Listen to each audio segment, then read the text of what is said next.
ज्या दिवशी तो न्यायला येईल ना त्या दिवशी मात्र तुम्हाला एक सेकंदही थांबणार नाही.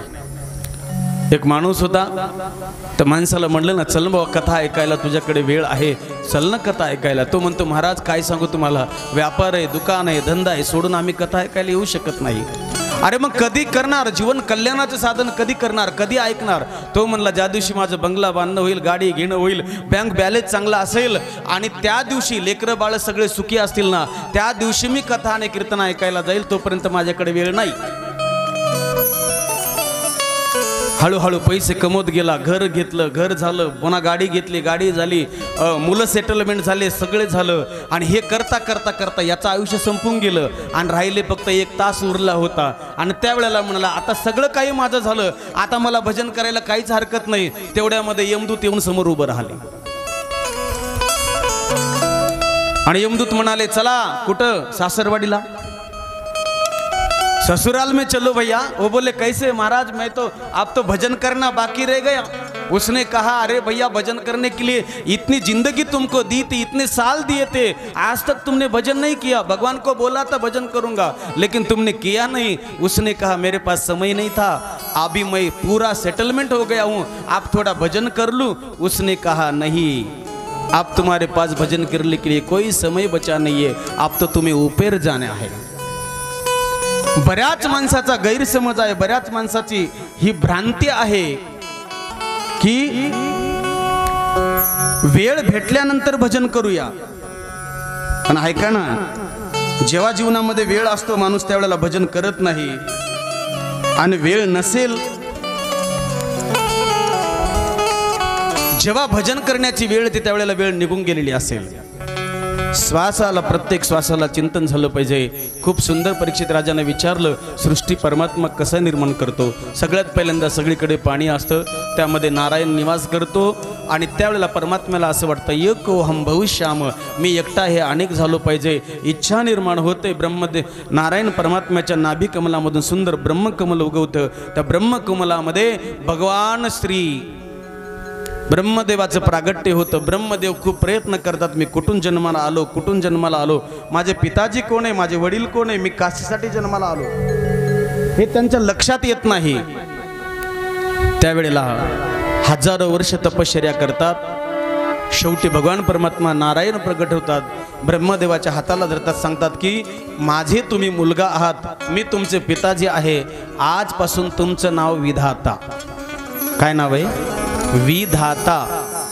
या सृष्टीचं सृजन करण्याचं काम तुमच्याकडे. ब्रह्मदेवाने हात जोडले, सांगितलं, देवा एक काम करा, एवढं मोठं पद मला देऊ नका. का? जी माणसं पदावर गेली ती माणसं अभिमानाने महाराज फुगून जातात. तुम्ही तर विधाता पद देता.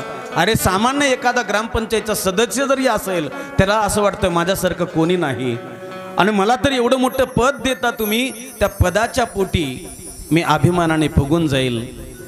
माणसं बघा तुम्ही,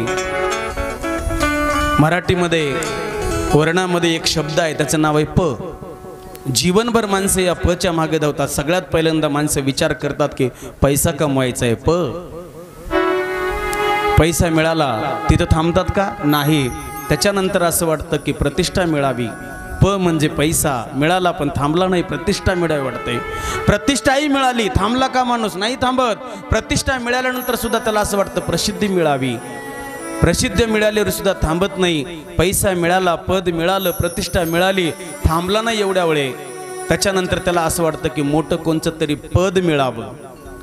पद मिळालं, पण पद मिळवत असताना सुख नाही दादा. पद मिळवताना अनेक लोकांचा विश्वासघात केला जातं. मग पैसा, पद, प्रतिष्ठा, प्रसिद्धी हे मिळवण्याकरता एक काम होतं, हे मिळवताना माणसाकडून पाप होतं. पण ऐका ना, आणि पाप झालं की माणसाचं पतन होतं. पण संतांनी खूप सुंदर उत्तर दिलं. संत म्हणाले, पैसा मिळवा, पद मिळवा, प्रतिष्ठा मिळवा, प्रसिद्धी मिळवा, पण हे सगळं करत असताना कदाचित पाप जरी झालं, पण पतन होण्यापासून जर तुम्हाला वाचायचं असेल तर एक काम करा, परमात्माच्या वाटेला लागा, परमात्मा मिळवा. आणि त्याच्या जर एकदा वाटेला गेला तर परमात्मा मिळवला तर तुमच्या जीवनातले सगळे जे काही असेल ना, ध्यानात ठेवा, धर्माची तू मूर्ती, पाप पुण्य तुझे हाती. आपण कोण ठरवणार आहोत पाप काय आणि पुण्य काय? ब्रह्मदेव म्हणतात मला एवढं मोठं पद देऊ नका. ऐका ना, माणसं अहंकाराने कोणाच्या पुढे वाकायलाच ध्यानात नाही महाराज. अभिमान एवढा माणसाच्या अंगात शिरला ते कोणाच्या पुढे झुकायलाच तयार नाही. एक शायर खूप सुंदर बोलतो. तो शायर म्हणतो झुकता वही है. ऐकताय ना तुम्ही? एक शायर म्हणतो झुकता वही है जिसमें जान होती है, आकडना तो मुर्दे की पहचान होती है. अरे तोच माणूस पुढे झुकू शकतो. झुकता वही है जिसमें जान होती है, आकडना तो मुर्दे की पहचान होती है. माणसं मुर्दे बनून जीवन जगतात, पण कुणाच्या पुढे नम्र व्हायला नकोय माणसाला.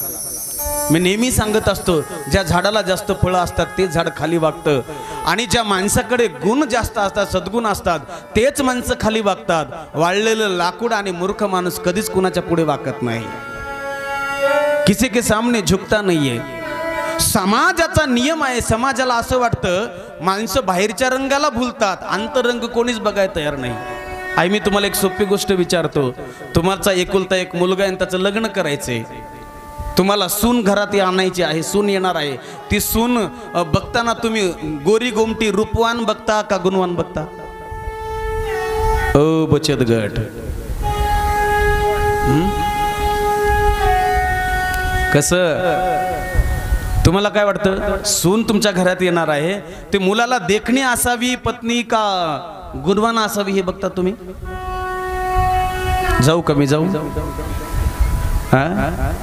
नाही, रूपवान बघता, पण तिचे गुण बघितले जात नाही का? अरे बाहेरचा रंग बघून आम्ही बोलतो, पण देवाचं एक तत्व आहे, देव वरच्या रंगाला कधीच बोलत नाही, तो अंतरंगाला बोलतो. महाराज तुमचं मन कसं आहे?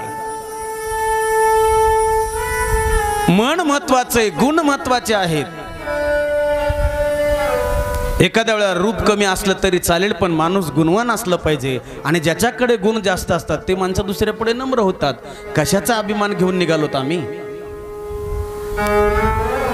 पंचतत्वापासून मातीपासून मिळालेलं शरीर आहे, म्हणून देवाने दिलंय ना, ह्या प्रत्येक इंद्रियाच्या द्वारा त्याचे चिंतन करा.